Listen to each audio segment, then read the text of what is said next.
ಎಲ್ಲರಿಗೂ ಶುಭ ಮಧ್ಯಾಹ್ನ ಎಲ್ಲರಿಗೂ. ಸೊ ಇದು ನನ್ನ ತುಳಸಿ ಗಿಡ. ಇದು ಬಂದು ಸಣ್ಣ ಸಸಿಯಿಂದ ಹುಟ್ಟಿರೋದು, ಬೀಜದಿಂದ. ಅಂದರೆ ಈ ತುಳಸಿ ಗಿಡದ ಮೇಲೆ ಈ ಥರ ಎಕ್ಸ್ಟೆನ್ಷನ್ಸ್ ಬರುತ್ತೆ, ಕುಡಿಗಳು ಈ ಥರ.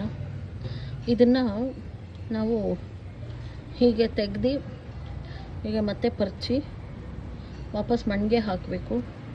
ಸೊ ಇದ್ರ ರಿಸಲ್ಟ್ ನೋಡಿ, ಆಫ್ಟರ್ ಒಂದು 2-3-5 ಡೇಸಲ್ಲಿ ಈ ಥರ ಸಣ್ಣದಾಗಿ ಮೊಳಕೆ ಹೊಡ್ಕೊಂಡು ಬರುತ್ತೆ. ಸೊ ಅಂಥದ್ರಲ್ಲೇ ಈ ಗಿಡ ಹುಟ್ಟಿರೋದು. ನಾನು ನರ್ಸರಿಯಲ್ಲಿ ತಂದಿಲ್ಲ, ಮೇನ್ ಗಿಡ ಹೋಯ್ತದು ನೋಡಿ. ಅದಿನ್ನೂ ಬೆಳೆದಿದೆ. ಸೊ ಇದು ಈಗ ಫ್ರೆಶ್ ಆಗಿ ಇದ್ರದ್ದು ಎಕ್ಸ್ಟೆನ್ಷನ್ಸ್ ಎಲ್ಲ ಕಿತ್ತಿ ಹಾಕಿದ್ದೀನಿ. ಸೊ ಫ್ರೆಶ್ ಆಗ್ತಿದೆ.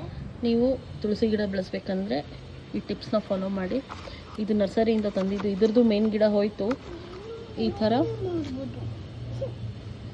ಥರ ಕುಡಿಗಳು ಬಂದರೆ ಕಿತ್ತಿ ವಾಪಸ್ ಇದಕ್ಕೆ ಹಾಕಿ. ಸೊ ಬಿಸಿಲಿಗೆ ಈ ಥರ ಡ್ರೈ ಆದಮೇಲೆ ನೋಡಿ, ಇದರೊಳಗಡೆ ಬೀಜಗಳಿರ್ತವೆ, ಅದನ್ನು ಸುಮ್ಮನೆ ಹಿಂಗೆ ಉದುರಿಸಿದ್ರಾಯ್ತು. ನಿಮಗೆ ಎಷ್ಟು ಗಿಡ ಬೇಕಾದರೂ ಅಷ್ಟು ಹುಟ್ಕೊಳ್ಳುತ್ತೆ ನೋಡಿ. ಒಳಗಡೆ ಎಲ್ಲ ಹೊಸ ಗಿಡ ಹುಟ್ಕೊಳ್ತಾ ಇದೆ. ಇದು ಆಲ್ರೆಡಿ ಬೆಳೀತಾ ಇದೆ. ಒಳಗಡೆ ಎರೆಹುಳ ಗೊಬ್ಬರ ಹಾಕಬೇಕು.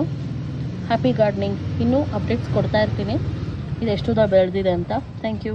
ನೋಡಿ ಆ ಥರ ಬೇಬಿ ಪ್ಲ್ಯಾಂಟ್ಸ್ ಮೇಲೆ ಸೊ ಈ ಥರ ಸ್ಪ್ರೇ ಮಾಡ್ಕೊತ ಬನ್ನಿ.